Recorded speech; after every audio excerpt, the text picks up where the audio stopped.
सुंदरवन जंगल में लाडो नाम की चिड़िया अपनी बेटी गुड़िया के साथ रहती थी। उस जंगल में गोरी कवरी अपने बेटे जग्गू के साथ रहती थी। गुड़िया और जग्गू ने कल सुबह होते ही भोजन की खोज के लिए जाना था।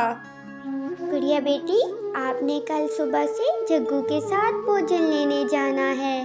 बेटा, आप बहुत मेहनत से भोजन की खोज करना, किसी पक्षी का हक मत खाना, और अगर रास्ते में आपसे कोई मदद मांगे तो उसकी ज़रूर मदद करना। आप हमेशा अच्छे और बुरे में फ़र्क रखना। मेरी बेटी, मुझे भोजन से कोई गर्ज नहीं है। अगर पहले दिन आप कम भी भोजन ले आई तो मुझे कोई शिकवा नहीं होगा। जग्गू, तुम्हें पता है ना, कल तुमने भोजन की खोज करने जाना है, वो भी उस छोटी चिड़िया की बेटी गुड़िया के साथ। सुनो जग्गू, अगर तुम्हें खुद से भोजन ना मिला तो किसी पक्षी का भोजन छीन लेना, लेकिन उस चिड़िया की बेटी से तुम्हारा भोजन ज़्यादा होना चाहिए। मुझे उस चिड़िया के सामने तुम शर्मिंदा मत करना। अब जाओ, जाके सो जाओ। सुबह होते ही तुमने भोजन की खोज में जाना है। मम्मा, आप मेरी तरफ से बेफिक्र रहे। मुझे पक्षियों से भोजन अच्छे से छीनना आता है। ये मैं आपको देखता था, आप कैसे पक्षियों से उनका भोजन छीन लेती हैं। अगर मुझे भोजन ना मिला तो मैं किसी ना किसी पक्षी से भोजन छीन के ले आऊँगा, लेकिन मेरा भोजन उस चिड़िया से ज़्यादा ही होगा, कम नहीं होगा। मैं अपनी मम्मा को कभी किसी के सामने शर्मिंदा नहीं होने दूंगा। चलो गुड़िया बेटी, बहुत रात हो गई है, अब हमें अपने घर चलना चाहिए। आपने सुबह भोजन लेने भी जाना है। वैसे भी इतनी रात घर से बाहर बैठे रहना खतरे से खाली नहीं होता। ऐसे फिर रात गुजर जाती है, अगली सुबह हो जाती है। जब गुड़िया और जग्गू ने अपना भोजन लेने के लिए जाना था, जग्गू और गुड़िया सुबह होते ही भोजन की खोज में उड़ने लगते हैं। उन दोनों पक्षियों को अपनी अपनी मम्मा की बात बहुत अच्छे से याद थी। वो भोजन की खोज करते करते दूसरे जंगल पहुंच जाते हैं। जग्गू, ये जंगल हमारे लिए नया है। अगर तुमने पहले भोजन की खोज कर ली तो तुम इस दरख्त पर बैठ के मेरा इंतजार करना। अगर भोजन मुझे पहले मिल गया तो मैं तुम्हारा इसी दरख्त पर बैठ के इंतजार करूंगी, ताकि हमें एक दूसरे को ढूंढना ना पड़े और मिलके वापस घर जा सकें। ऐसे फिर जग्गू और गुड़िया भोजन की खोज के लिए निकल जाते हैं। कव्वे, मेरी बात सुनो, मैं इधर पेड़ पे बैठी हूँ, प्लीज मेरी मदद करो। मुझे तुम्हारी मदद की बहुत ज़रूरत है। जी बोलो कबूतर, क्या बात है? मैं कैसे तुम्हारी मदद कर सकता हूँ? जल्दी बोलो, मेरे पास समय बहुत कम है। मैंने उस छोटी चिड़िया से ज़्यादा भोजन इकट्ठा करना है। अगर तुम मेरी मदद करोगे मैं तुम्हें बहुत सारा भोजन दे दूंगी, लेकिन तुम्हें इसके बदले मेरा एक काम करना होगा। वो सामने एक घोंसला है, वो घोंसला मेरे दुश्मनों का है। अगर तुम वो घोंसला तोड़ दो और उसमें पड़े हुए अंडे नीचे ज़मीन पर फेंक दो तो मैं तुम्हें बहुत ज़्यादा भोजन दे सकती हूँ। बस इतनी सी बात है। अगर बात ज़्यादा भोजन की है तो मैं 2-4 और घोंसले भी तोड़ सकता हूँ, लेकिन बदले में मुझे ज़्यादा सा भोजन देना। ऐसे फिर जग्गू कुछ सोचे समझे बिना वो घोंसला तोड़ देता है। बोलो कबूतर जी, और कोई हुक्म है तो वो भी मुझे बताओ। वो घोंसला तो मैं तोड़ आया हूँ। अगर कोई और काम ऐसा करवाना है तो भोजन के बदले मुझसे वो भी करवा लो। नहीं नहीं कव्वे, अभी तो बस यही काम था। मैं तुम्हें उस काम के बदले में भोजन देती हूँ। लेकिन ये भोजन तुम अपनी माँ के सामने जाके खोलना, इसमें बहुत कीमती कीमती चीजें हैं। ऐसे फिर कुछ देर के बाद गुड़िया चिड़िया उधर से गुजरती है। जग्गू तो अपना भोजन लेकर वहाँ से जा चुका था। चिड़िया मेरी बात सुनो, मैं इधर दरख्त पे बैठी हूँ। मैं बहुत बूढ़ी हूँ, मुझे मदद की बहुत ज़रूरत है। अगर तुम मेरी मदद करो तो बदले में मैं तुम्हें भोजन दे सकती हूँ। कबूतर जी बोले, आप क्या मदद चाहिए है आपको? मैं आपकी वैसे भी मदद कर दूंगी। मेरी मम्मा ने बोला था अगर कोई मदद के लिए बोले तो उसकी मदद ज़रूर करना। मुझे भोजन का कोई लालच नहीं है, मैं अपने लिए भोजन की खुद खोज कर लूँगी। आपको जो काम है मुझसे वो बताइए। चिड़िया, वो सामने एक घोंसला है, वो घोंसला मेरे दुश्मनों का है। अगर तुम उस घोंसले में से तीनों अंडे उठा के फेंक दो, मैं तुम्हारी मदद कर सकती हूँ। ऐसी मदद के तुम्हें कभी भोजन की खोज भी नहीं करनी पड़ेगी। मेरे पास बहुत कुछ है तुम्हें देने के लिए, लेकिन उससे पहले तुम्हें मेरा काम करना होगा। नहीं नहीं, मैं ऐसा बिल्कुल नहीं कर सकती। मैं भला क्यों किसी की हंसती बंसती जिंदगी उजाड़ दूं? पता नहीं किस पक्षी के अंडे होंगे, और वो भी मेरी तरह भोजन की खोज के लिए गया हुआ होगा।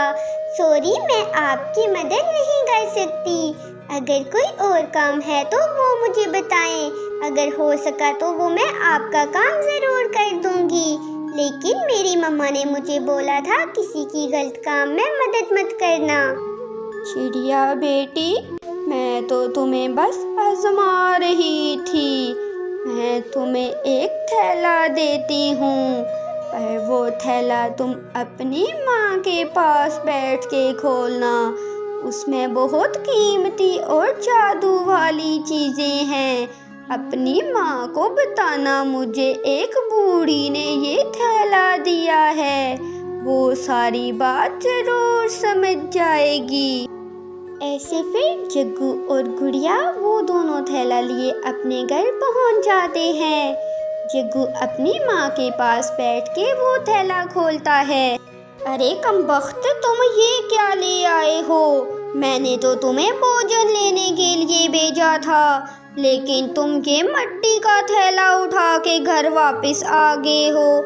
ऐसी मिट्टी क्या हमारे जंगल में नहीं मिलती थी, जो तुम दूसरे जंगल से ये मिट्टी ले आए हो? लुट गया, मैं तो लुट गया। माँ, मुझे ये एक कबूतर ने दिया था, उसने मुझसे अपना काम भी करवा लिया। लुट गया मैं, मुझे भोजन के बदले मिट्टी मिल गई। दूसरी तरफ चिड़िया वो थैला खोलती है। उस थैले में से 3 सुनहरे रंग के अंडे निकलते हैं। वो तीनों अंडे जादू वाले अंडे थे, जो चिड़िया की हर परीक्षा पूरी कर सकते थे। मम्मा, ये मुझे एक कबूतर आंटी ने दिए हैं। वो बहुत बूढ़ी थी। उन्होंने मुझसे पहले मदद मांगी, फिर उन्होंने मुझे एक घोंसला तोड़ने का बोला, लेकिन मैंने वो घोंसला नहीं तोड़ा। उसके बदले में उन्होंने मुझे नेक समझ के ये तोहफा दिया है। गुड़िया बेटी, ये अंडे सुनहरे रंग के तो जादू वाले अंडे होते हैं। ये तो पक्षियों की हर परीक्षा पूरी कर सकते हैं। गुड़िया बेटी, आपको आपकी नेकी का इनाम मिला है। ऐसे गुड़िया चिड़िया को उसकी नेकी का सिला मिल जाता है। इस कहानी में हमें भी ये सीख मिलती है, हमें हमेशा अच्छाई का चुनाव करना चाहिए और बुराई से बहुत दूर रहना चाहिए, क्योंकि बुराई का अंजाम बुरा ही होता है। जंगल में बहुत बारिशें हुई, जिसके कारण सारे पक्षी अपना जंगल छोड़ के दूसरे जंगल जा रहे थे। वो सारे पक्षी सागर वाले जंगल पहुंच जाते हैं। सारे पक्षी घोंसला बनाने के लिए अपने अपने पेड़ पर बैठ जाते हैं। चिड़िया भी बहुत हरे भरे पेड़ पर घोंसला बनाने के लिए बैठी हुई थी। जिस पेड़ पे चिड़िया घोंसला बनाने के लिए बैठी वो पेड़ बहुत घना था। चिड़िया अपनी बेटी गुड़िया को उस पेड़ पर घोंसला बनाने का कहती है। गुड़िया बेटी, हम अपना घोंसला इसी पेड़ पे बनाएंगे। वैसे भी ये पेड़ बहुत घना है, हमारा घोंसला इस पेड़ पर बहुत समय निकाल जाएगा। दूसरे पेड़ पे बैठे गोरी और कालू भी उसी पेड़ की तरफ देख रहे थे। कालू जी, जरा वो सामने तो देखें, जिस पेड़ पे चिड़िया बैठी है वो पेड़ कितना घना है। मैंने तो अपना घोंसला उसी पेड़ पे बनाना है। जिस पेड़ पे हम बैठे हैं ये तो किसी काम का नहीं है। हाँ गोरी, मेरी भी नजर उसी पेड़ पे है। उस पेड़ पे घोंसला बहुत मजबूत बनेगा और ज्यादा समय भी निकाल जाएगा। ये वाला पेड़ तो किसी वक्त टूट सकता है।